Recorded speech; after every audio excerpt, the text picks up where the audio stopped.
Hello students, RR के study point पर आपका स्वागत है। मेरे चैनल को लाइक और सब्सक्राइब ज़रूर करें। नदियों का चैप्टर चल रहा है भूगोल में, और इससे संबंधित हमने लास्ट टाइम पे भी कुछ शब्दावलियाँ देखी थी जिनसे हमें नदी का चैप्टर पढ़ने में आसानी रही थी। जिन स्टूडेंट्स को नहीं पता है उनके लिए मैं उसे एक बार दिखा देती हूँ। ये है वो शब्दावलियाँ जिन्हें हमने लास्ट टाइम पढ़ा था। अपवाह, अपवाह तंत्र, अपवाह प्रतिरूप, अपवाह द्रोणी, जल विभाजक। तो यहाँ से स्टूडेंट्स ये चैप्टर शुरू हुआ था, और इस चैप्टर क्योंकि इसमें शब्दावलियाँ बहुत महत्वपूर्ण रहती हैं, इसलिए ये पीछे से मैंने आपको एक बार दिखाया कि हमने ये तो पढ़ लिया था। इसके साथ हम आज जो पढ़ने जा रहे हैं वो क्या है? आज जो हम पढ़ने जा रहे हैं वो है नदी तंत्र से संबंधित शब्दावलियाँ। जो छोटे छोटे शब्द पेपर में अटक जाते हैं उन्हें देखते हैं इस वीडियो में। सबसे पहले है उद्गम स्थल।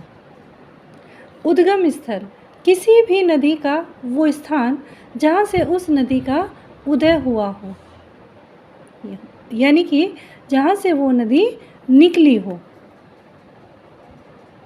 निकलना यानी कि गंगा, जैसे कि हम उदाहरण के तौर पर ले लें, जो हमारी गंगा है वो गोमुख से निकली है। तो गोमुख क्या है? इसका उद्गम स्थल है। गंगोत्री ग्लेशियर भी कहते हैं इसे, लेकिन गंगोत्री ग्लेशियर अगर ऑप्शन से स्किप कर दें तो गोमुख इसका बेस्ट ऑप्शन पेपर में रहता है। सेकंड है इसका मुहाना, कि मुहाना क्या है? तो जहाँ नदी अंतिम रूप से गिरती है, यानी कि गोदावरी, एग्जाम्पल के तौर पे मैंने बच्चों गोदावरी ली है। गोदावरी त्र्यंबक से निकलती है, नासिक के पास से, और यह आंध्र प्रदेश में अपना मुहाना बनाती है, यानी कि ये यहाँ पर गिरती है। और गोदावरी बच्चों डेल्टा बनाती है, डेल्टा।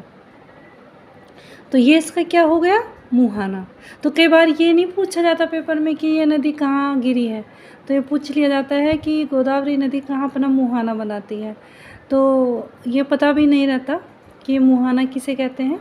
फिर आया सहायक नदी या उपनदी। जो मुख्य नदी होती है उसकी अपनी बहुत सारी सहायक और उसकी भी सहायक नदियाँ होती हैं। उदाहरण के तौर पे मैं आपको समझा देती हूँ। जैसे कि गंगा नदी, हमने मान लीजिए गंगा है।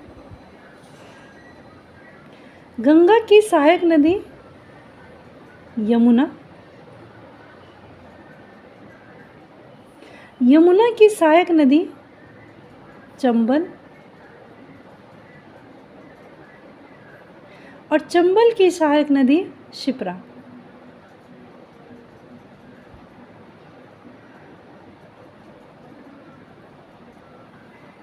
तो ये क्या हो गया बच्चों? ये हो गई उपनदी। उपनदी भी शब्द प्रयोग होता है और सहायक नदी भी प्रयोग होता है। ये तो डिटेल में पढ़ेंगे, लेकिन अभी उदाहरण के तौर पे मैंने आपको बताया। मुख्य नदी की जो सहायक नदियाँ होती हैं उन्हें ही हम सहायक नदी या उपनदी कहते हैं। जैसे यमुना, यमुना की सहायक नदी चंबल, और चंबल की सहायक नदी शिप्रा।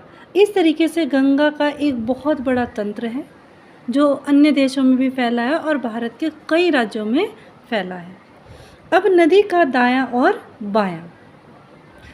नदी के दाएं हाथ पर कौन सा शहर है, बाएं हाथ पर कौन सा शहर है, इस तरीके से बहुत सारे क्वेश्चन पेपर में आते हैं कि सिंधु नदी के दाएं हाथ पर कौन सा शहर है।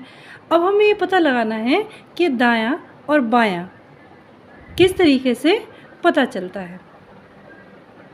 अब उदाहरण के तौर पर हमने एक छोटा सा मैप बनाया सुविधा के लिए, और ये बना दी हमने दोबारा से गोदावरी। अब हमें गोदावरी का दायां और बायां पता करना है, या हमें गंगा का पता करना है, या हमें ब्रह्मपुत्र का पता करना है। इसमें कोई बड़ा खेल नहीं है स्टूडेंट्स। इसमें आप बस ये देखना है नदी जिस ओर बह रही है, यानी कि नदी यहाँ से निकली और नदी ऐसे जा रही है, ऐसे, ठीक है। तो हमें नदी की तरफ मुंह करके ही सोचना है। नदी की तरफ हमने मुंह किया, अब हमने गोदावरी की तरफ मुंह किया और ये लेफ़्ट और ये राइट। सिंपल सी बात है। अगर आप गंगा को भी ऐसे ही सोचेंगे तो गंगा का भी लेफ़्ट नेपाल साइड में होगा और राइट दक्षिण की साइड होगा। तो इस तरीके से नदियों का दायां और बायां पता किया जाता है हमेशा से ही, जब भी आप मानचित्र देखेंगे तभी। ये तो स्टूडेंट्स रही मानचित्र की बात। अब देखते हैं नदियों को हम कैसे पढ़ेंगे। आगे हम नदियाँ भी पढ़ने वाले हैं, सारे नदी तंत्र पढ़ेंगे, जैसे गंगा, सिंधु, ब्रह्मपुत्र, ठीक है। तो हम इसे कैसे पढ़ेंगे? तो नदियों को हम दो भागों में बांट कर पढ़ेंगे, उत्तर भारत की नदियाँ और दक्षिण भारत की नदियाँ। उत्तर भारत की नदियों में हम सिंधु तंत्र पढ़ेंगे, फिर गंगा तंत्र पढ़ेंगे, ब्रह्मपुत्र तंत्र पढ़ेंगे। ये वो नदियाँ हैं बच्चों जो ट्रांस हिमालय और हिमालय के उद्गम से पहले भी निकली हुई हैं और इसलिए ये तंत्रों में शामिल हैं। दक्षिण भारत की नदियाँ, इसे हम दो भागों में डिवाइड करके पढ़ेंगे। पश्चिमी घाट की नदियाँ, जिसमें मुख्य रूप से आप नर्मदा, ताप्ती, माही, साबरमती,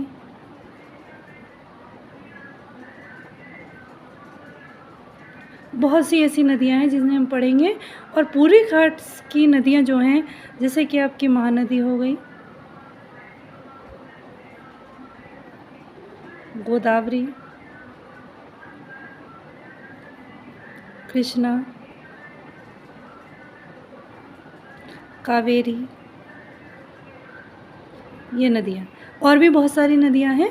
तो ऐसे इसे हम बांट कर पढ़ेंगे, और ताकि आपकी नदियों से कोई भी क्वेश्चन एग्ज़ाम में जो आए वो छूटे ना। तो इसी तरीके से मेरी वीडियो पर मेरे साथ बने रहें। ये तो एक छोटी सी वीडियो मैंने सिर्फ इंट्रोडक्शन की दी है। जो शब्दावली पिछली वीडियो में छूट गई थी वो शब्दावली इस वीडियो में हमारी पूरी हो गई है। आज के लिए बस इतना ही।